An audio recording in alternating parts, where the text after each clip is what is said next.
श्री गौरव गोगोई।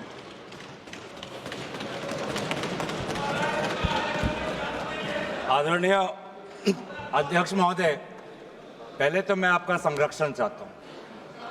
जब आदरणीय मंत्री महोदय बोल रहे थे, आपने विपक्ष से किसी को भी पॉइंट ऑफ ऑर्डर उठाने का अवसर नहीं दिया। मंत्री महोदय बिना किसी पॉइंट ऑफ ऑर्डर के बिना उन्होंने अपनी बात रखी। वही संरक्षण आप मुझे दे, मैं वही अपेक्षा करता हूं। मंत्री महोदय ने अपनी पूरी बात रखी, आपने उनको कुछ नहीं कहा। उन्होंने राजनीतिक आरोप लगाए, उन्होंने हाउस को मिसलीड किया, आपने सुना। वही संरक्षण एक मिनट में गौरव जी, आप सर, आपने हमें अनुमति दी। आपने अनुमति दी हमें। एक मिनट बैठिए। हमारे सर, इन्होंने हम शांति से सुनेंगे। अरे सुनो ना, ये अपना भाषण देने से पहले इन्होंने मिसलीड किया बोला। आप नहीं संसदीय मेरा सर व्यवस्था- इतना कहना है कि हम लोग शांति से बैठ के सुनेंगे। चर्चा का पूरा टाइम तय हो चुके हैं, हम लोग नोट करेंगे, सबका बात सुनेंगे। मेरा सिर्फ इतना ही अनुरोध है कि जैसे कि माननीय सदस्य कहेंगे कि मैंने मिसलीड किया, तो कौन सा पॉइंट मिसलीड किया वो बता दे। ऐसे आप आरोप ना लगाए, मेरा यही कहना है।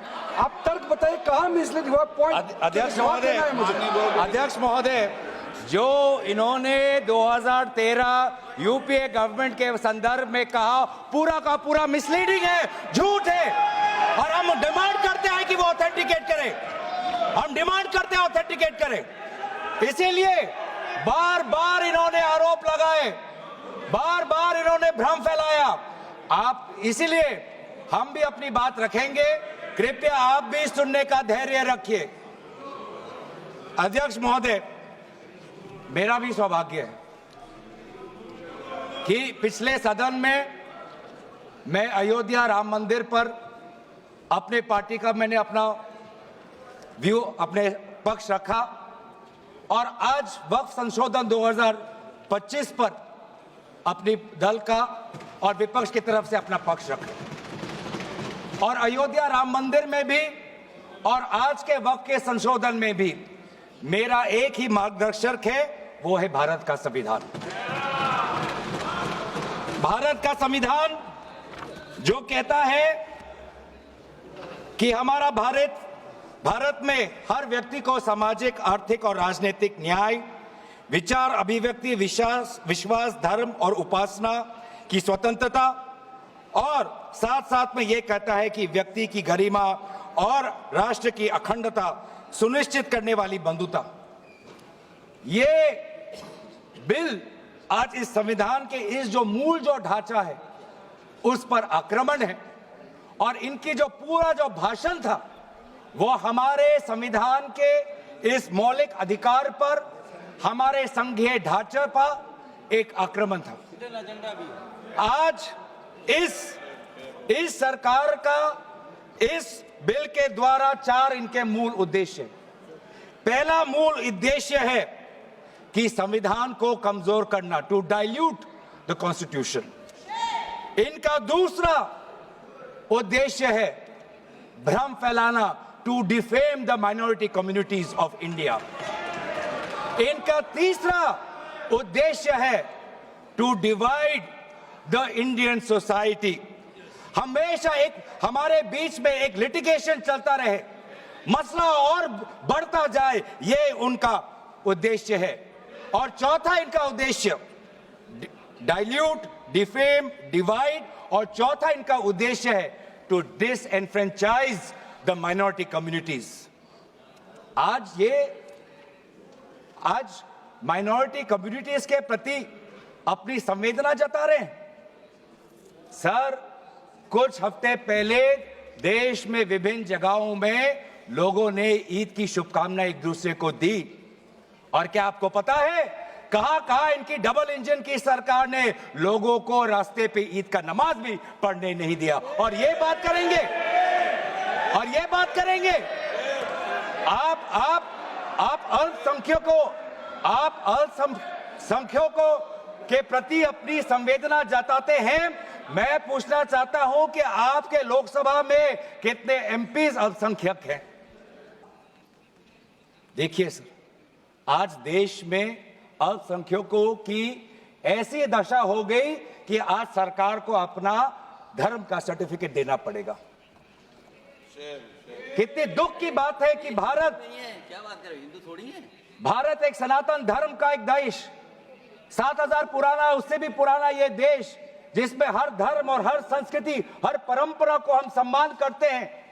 आज सरकार को ये हमें सर्टिफिकेट देना पड़ेगा कि हम किस धर्म को हम विश्वास रखते हैं। क्या ये दूसरे धर्मों से इस प्रकार का सर्टिफिकेट मांगेंगे कि आपका 5 साल हुआ या नहीं हुआ?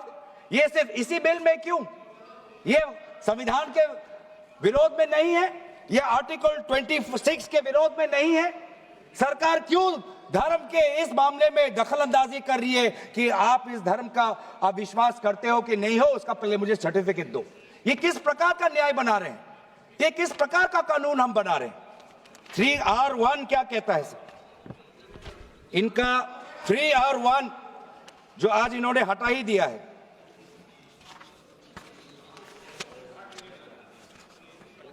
3R1 कहता है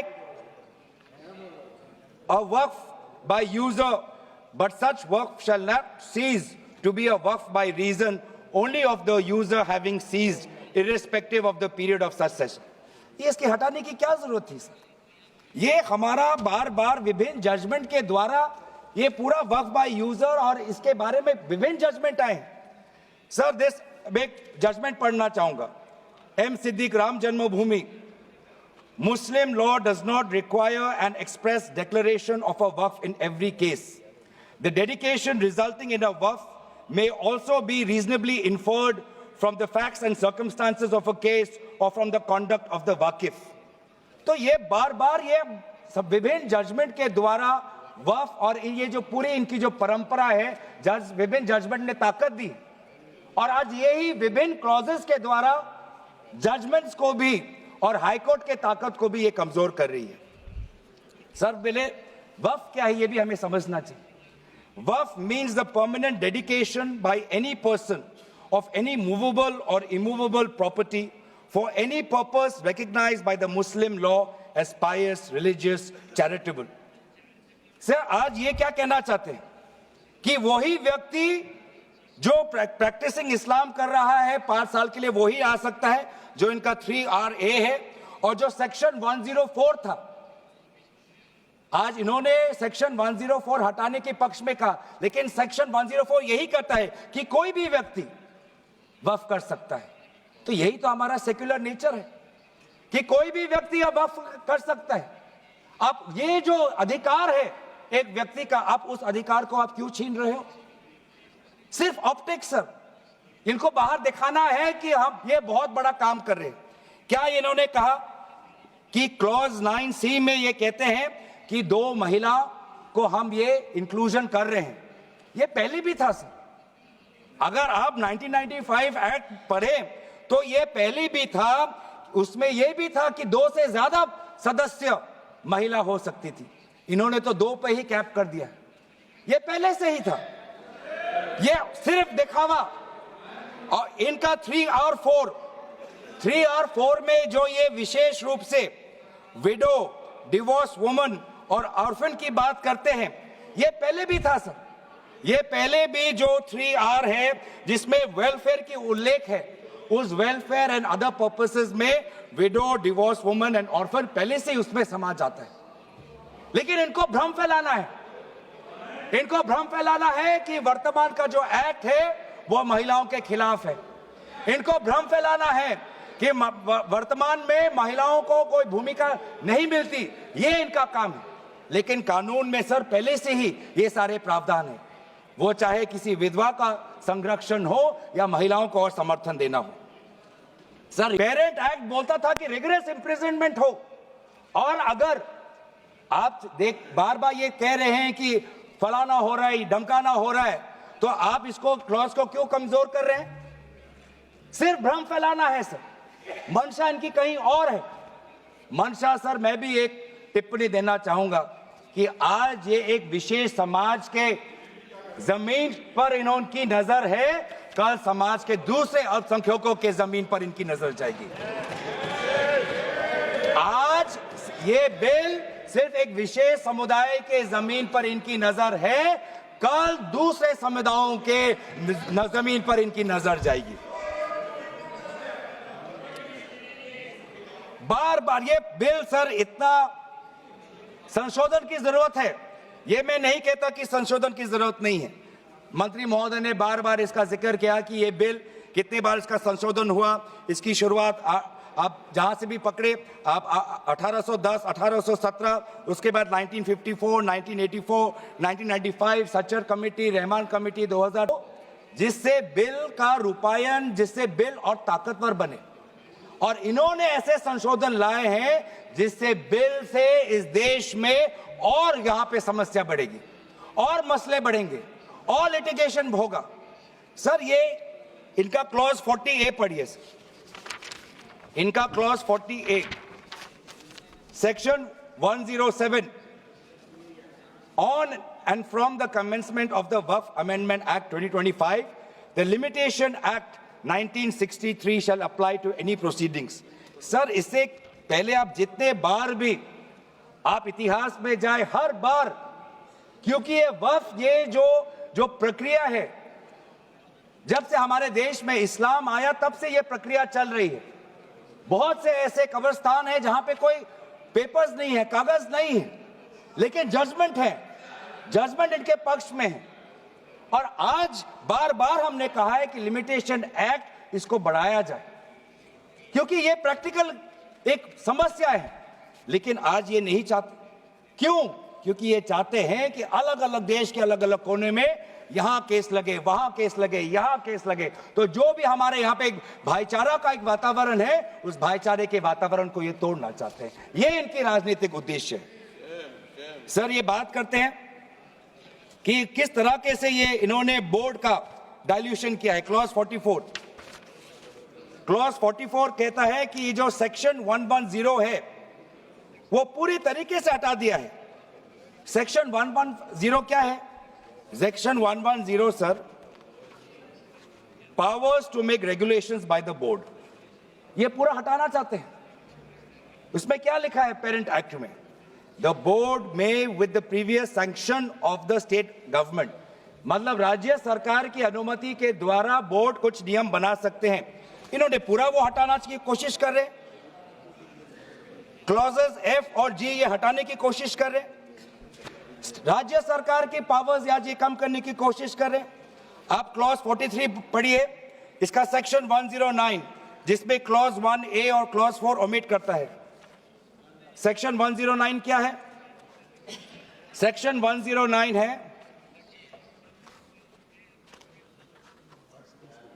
power to make rules, the power of the state government to make rules.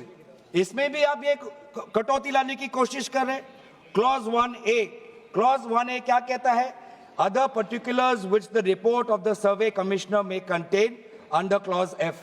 इसमें स्टेट गवर्नमेंट सर्वे कमिश्नर के पक्ष में कुछ नियम बना सकता है, वो पावर आप हटा रहे हैं। Clause 4, the manner of election of members of the board by means of a single vote, आप ये हटा रहे हैं। इलेक्शन की प्रक्रिया आप हटाना चाहते हैं और आप रिफॉर्म की बात करते हैं। सर आप ये देखिए 83(9), आज बार बार ये एक भ्रम फैलाया जा रहा है कि हाईकोर्ट का कोई भूमिका नहीं है। एक भ्रम फैलाया जा रहा है कि जो वक्फ का जो ये एक ट्राइब्यूनल का जो ऑर्डर आता है वही है, उसके बाद हाईकोर्ट पावरलेस है। ऐसी बात नहीं है। आप पेरेंट एक्ट पढ़िए, आप पेरेंट एक्ट में अगर सेक्शन 83 पढ़ेंगे, पेरेंट एक्ट में सेक्शन 83(9), उसके बाद क्या लिखा गया है? Provided that a high court में on its own motion or on the application of the board or any person aggrieved call for and examine the records relating to any dispute and may confirm or reverse the decision। ये power high court में parent act में है ही 2013 के संशोधन के बाद। तो क्यों बार बार आप ऐसा एक भ्रम फैला रहे हैं कि हाई कोर्ट का कोई रोल नहीं है? अगर कहीं अन्याय हुआ है, अगर कहीं अन्याय हुआ है, चाहे दक्षिण में हो, उत्तर में हो, उत्तर पूर्वांचल में हो, पश्चिम में हो, तो सेंट्रल गवर्नमेंट के पास वो पावर्स हैं। सेंट्रल पाई लड़ी है उस कौम को जिसने 1857 में उन्होंने मंगल पांडे के साथ उन्होंने अपनी शहादत दी। अब उस कौम पर आप दाग लगाना चाहते हैं जिसमें लगभग 2 लाख उलेमा शहीद हुए। आप उस कौम पर दाग लगाना चाहते हैं जिन्होंने भारत छोड़ो आंदोलन में हमारा साथ दिया। आप उस कौम पर आप दाग लगाना चाहते हैं जिन्होंने 6 अप्रैल 1930 में दांडी मार्च का सपोर्ट किया। आप उस कौम पर आप दाग लगाना चाहते हैं जिन्होंने 1926 में ब्रिटिश के डिवाइड एंड रूल को खंडन किया। आप उस कौम पर आप दाग लगाना चाहते हैं जिन्होंने मौलाना हुसैन अहमद मदानी ने 1924 में कंप्लीट इंडिपेंडेंस की मांग की।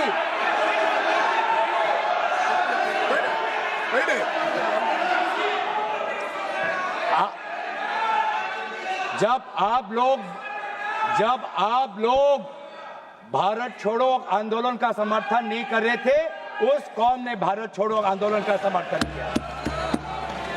जब आप लोग अंग्रेजों को मर्सी पिटीशन लिख रहे थे, वो माल्टा में 3 साल और इजिप्ट में उन्होंने शहादत दी। आप किस कौम पर दाग लगाना चाहते हो जिन्होंने 1924 में जिन्ना के 2 नेशन की थियरी को पूरी तरीके से नकारा? आप उस कौम पर लगा रहे हो। सर यही है